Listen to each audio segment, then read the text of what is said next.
on the consequences, in case you feel it.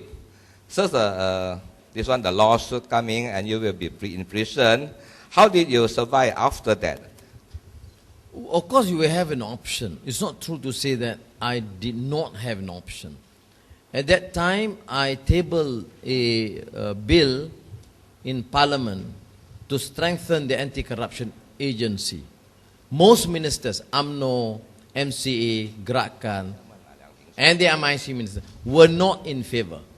That was a very important document because corruption by then was getting more endemic. You can see the sense in the late 90s when the economy is growing well, corruption is getting worse. Now, because of rampant corruption, I had to table this. So I have a choice.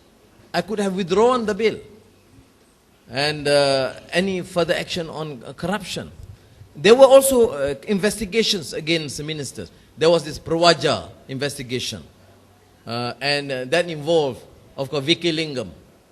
And, of course, they are both friends of Mahathir. And they had this problem of Rafidah with the AP,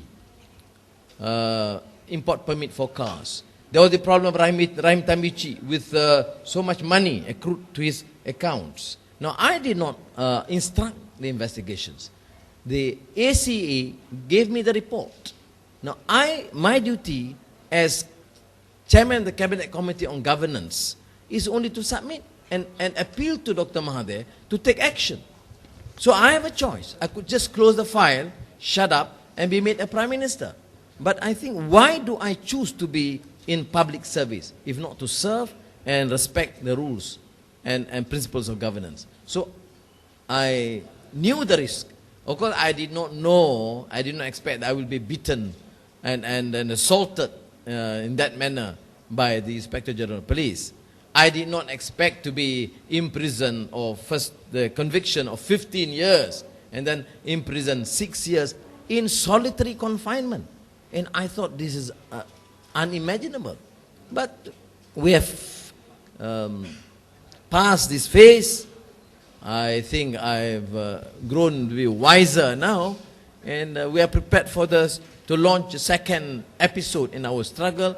That was a good experience, and I don't think it would disturb me very much, and I don't think I would want to look at the past. I want to go on and move and bring up Malaysia as a great country once again. So how you survived during your 6 years in prison? I mean, how you, adjust yourself, your life? Yeah, change it. Yeah, you are right. You know, how do you survive? Of course, you meditate, you read a lot. I read everything I could get. I read, of course, the Quran. I read Kung Fu Tse a lot. All the known works of Kung Fu Tse in the English language, and all the translated works, plus those written particularly by the Harvard professor Tu Wei Ming, were all in my possession, because Tu Wei Ming personally sent those collection to me. Bhagavad Gita, Ramayana of the Hindus, Islamic texts, Shakespeare, for example. You know, collected works of Shakespeare. Because I was in prison, I had the time to read, reread 4.5 times of all the works of Shakespeare. To the extent that after I was released, Georgetown University invited me to become a professor. So I can claim that you got your PhD. I mean, not that officially one in the prison time. The other question I would like to ask you is that because you were in the prison, what made you inspired that you want to form a party Keadilan during that time? Is that you think that you have no chance to go back to UMNO, therefore you have to form a new party to fight against the UMNO? What you think during that material? Because you are not freedom over there. I had the option. Some of the UMNO leaders on the quiet, secretly will still contact me. They dare not, because the system is very repressive, and the special branch operators have their tentacles all over. But they did contact, which means, and many of them advised me, just wait for the old man to go. There's always the saying, meaning wait for Mahathir to leave, then you come back. But I reflected a lot. I saw the decline of UMNO getting more corrupt. I saw the fact that UMNO was getting too arrogant. And I saw that for Malaysia, after 50 years, and Dr. Chia, you mentioned the initiative by Dato' On Jaafar. Half a century ago, he tried, he failed.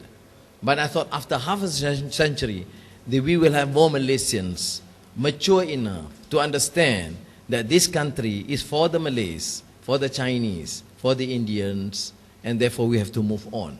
I did consult with Parti Rakyat leaders, Dr. Hussein Ali, PAS leaders, Fadil Noor, DAP, then with Chiang, just to mention to them that my option is to forge a new multiracial, multireligious party.